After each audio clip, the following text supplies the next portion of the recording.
I don't like telling the story. Most people don't believe it when I do. It brings back too many painful memories. Memories that I've been running away from since I was a 10-year-old boy. I've been called a devil, a murderer, a child just desperate for attention. I'm 40 now, and I'm sure people still question my sanity. I even question my sanity. It's been 30 years, but I will never forget what happened in that house. I will never forget what I heard, what I saw. I saw things and heard things that no living person should see. Things that would leave a scar that could never heal, and things that would leave you questioning your sanity. I will warn you, this story, this true story, is not for the faint of heart. It was in Ohio, 1985, when we moved into the house. My mother was looking for a fresh start after my father's abusive acts became way too much for her to bear. He never touched me or my sister Hannah in any harmful way, but he and my mother would go at it almost every night. My mother would be left with a black eye and swollen lip. I pretended like I didn't know what was going on. I regret that now. When we first arrived at the house, I could tell that it was really old. The windows were dusty, the paint was weathered and peeling off, and the grass stood almost as tall as I did. It looked abandoned, as if we were the first people to live there in decades. There was also an old swing set in the back, and behind that was a pond that held dirty water with a greenish color. The fence would creak as you open it, as did the stairs. The first 2 months were silent, nothing really out of the ordinary, but I noticed something that seemed strange to me. I was in the house looking through the window to make sure Hannah was okay being alone in the backyard. She was on the swing set, but oddly the swing next to her was moving back and forth, as if someone was there with her. But there was no one. Nobody but Hannah. I figured it was probably the wind. I went out there because I didn't want her out there alone. I was very protective of my sister. When I sent her inside, I stayed out there for about a minute and thought maybe I was imagining things because I saw someone in the hallway window. They looked right down at me. Couldn't really see their face. Maybe it was Hannah. Maybe it wasn't. It wasn't really until the next night when things got frightening. Hannah's screaming echoed through the house in the middle of the night. My mother and I woke up and quickly ran to her. It sounded as if someone were attacking her, but we didn't see anyone. She was just screaming at the top of her lungs, pointing up at the ceiling. "She's trying to drown me," she screamed more than once. We didn't see anything, but she saw something that night. Something was there. After that night, things started getting weird. I've heard footsteps echoing through the house, and I know this is going to sound weird, but I've heard someone singing. It sounded like a young girl, and I know it wasn't Hannah because it didn't sound anything like her. I was lying in my bed when I heard it. It must have been around midnight, because everyone else was asleep. She sung it over and over again. "The birds are singing, singing, singing. Go to bed, go to bed. I'll see you in the morning, morning, morning. Now rest your head, rest your head." It got louder and louder. It sounded as if they were coming toward me. They were getting closer and closer until eventually they were right at my door. I heard water dripping. It sounds strange, but I know what I heard. The singing stopped suddenly, and all I could hear was the water dripping. Then everything became silent. The doorknob started turning just slightly. I hid under my covers, and eventually whoever it was, or whatever it was, had left. That wasn't the only time I had a weird experience like that late at night. I've also heard whispers. Most of the time I hear them coming from the basement. I never understood what the whisperer was saying, but one night I heard them loud and clear. I was asleep. I heard footsteps in my room. It felt like someone was watching me, like someone was sitting right at the edge of my bed. I lay there with my eyes closed, hoping it'd go away. Then it whispered, "Who are you?" I didn't reply. I didn't want to make a habit of talking to things I couldn't see. It sounded like a woman. I guess it left afterwards because I didn't hear anything else. I was horrified by what was going on in the house. I tried to explain it to my mother, but she never believed me. She claimed I was dreaming, and I almost believed that maybe I was dreaming. My mother seemed distant. She wasn't the same person anymore. I was worried about Hannah as well. She must have been traumatized by what she saw that night. I loved my sister. We did a lot together. But she became distant as well. One day as I passed by her room, I heard her singing. The birds are singing, singing, singing. Go to bed, go to bed. I'll see you in the morning, morning, morning. Now rest your head, rest your head. I walked in her room and she stopped singing. She was sitting on the floor, drawing as usual. Where did you learn that song from, Hannah? I asked her.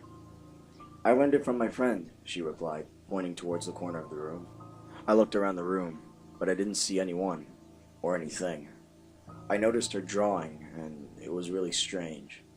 She drew herself sitting on the swing, and next to her was another girl.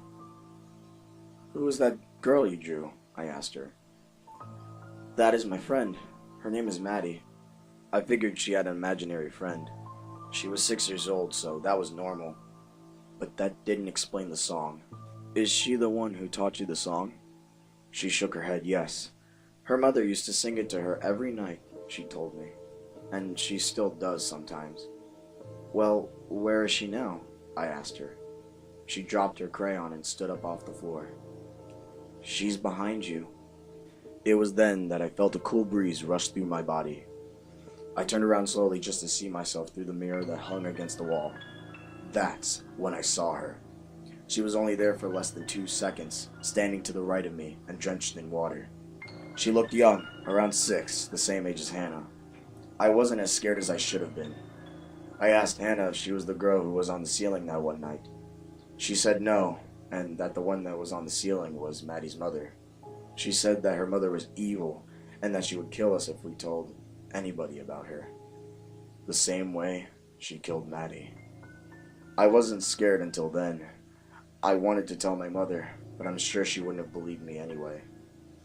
I just wanted to protect my sister, so I said no word about it to anyone. I didn't really think that a ghost could do any physical harm, but I was 10 at the time. I didn't know much about ghosts. The only thing I knew about them was that they were people that were once living. Later that day, I was walking past the basement when I heard the laughter of a young girl. It sounded like Hannah, so I walked down the stairs.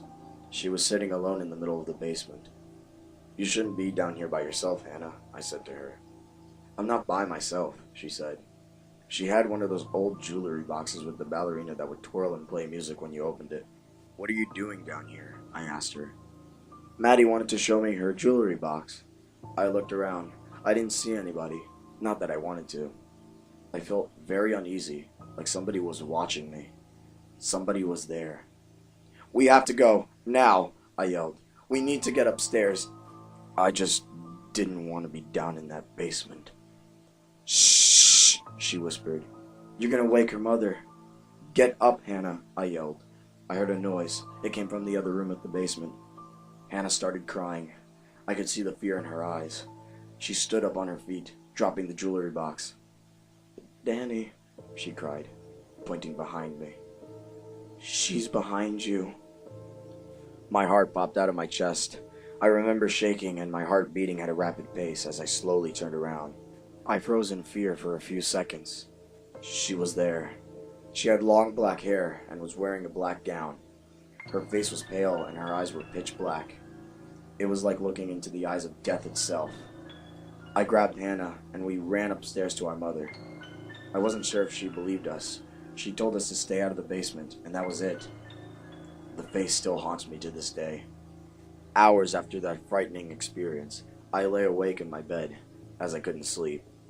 It was past midnight, so everyone else was asleep. I heard music coming from outside of my room. I got out of bed, thinking that maybe it was Hannah.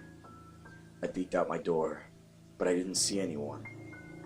I walked down the hallway and on the floor. In front of Hannah's room was the jewelry box from the basement. I watched as the ballerina twirled and around and around and around. Everything was like in slow motion. I became lightheaded. The air was cold and heavy. Somebody was watching me. I heard somebody singing that same song. It wasn't a young girl this time. It was a woman. The singing was coming from Hannah's room. I opened her door. The singing stopped, and I didn't see anyone. Hannah was fast asleep. I asked her about it the next day, but she had absolutely no idea what I was talking about. Weeks after that incident was when everything took a turn for the worst. Just like before, she was screaming at the top of her lungs in the middle of the night. We ran to her, my mother and I. "She's trying to drown me," she screamed. "She's trying to drown me." "Who?" my mother asked. "Who are you talking about?" Hannah stopped screaming and stood from her bed.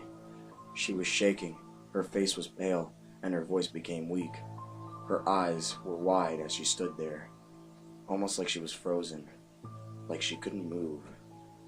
"She's behind the door," she whispered suddenly, pointing at the door with a horrifying look in her eye.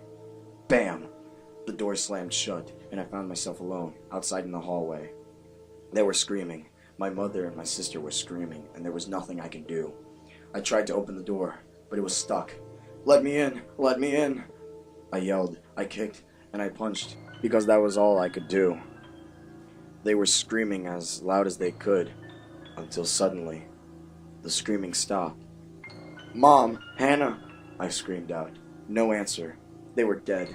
My mother and sister were dead. That's all I could think. The birds are singing, singing, singing. Go to bed, go to bed. I'll see you in the morning, morning, morning. Now rest your head, now rest your head. It sounded like my mother. I heard the door unlock from the other side. I opened it slowly to find my mother sitting at the side of the bed, singing to Hannah, who was fast asleep.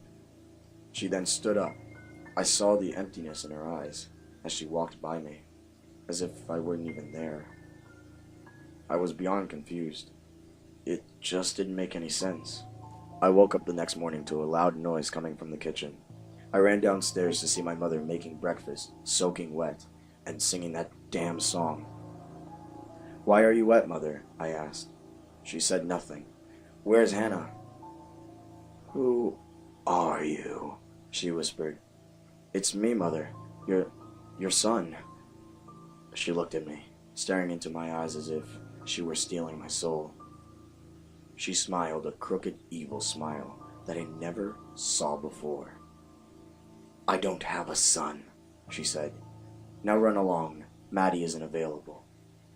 She walked down the basement and closed the door. After less than a minute, I heard a loud noise that echoed from the basement. I ran upstairs to Hannah's room, searching everywhere for her. She wasn't in there. I walked out to the hall, and that's when I saw her walk down the stairs. I breathed a sigh of relief. I thought she was dead. I chased after her. She led me outside, but I lost her as I shuffled through the tall grass. I ran to the backyard, thinking that she might be playing on the swing set.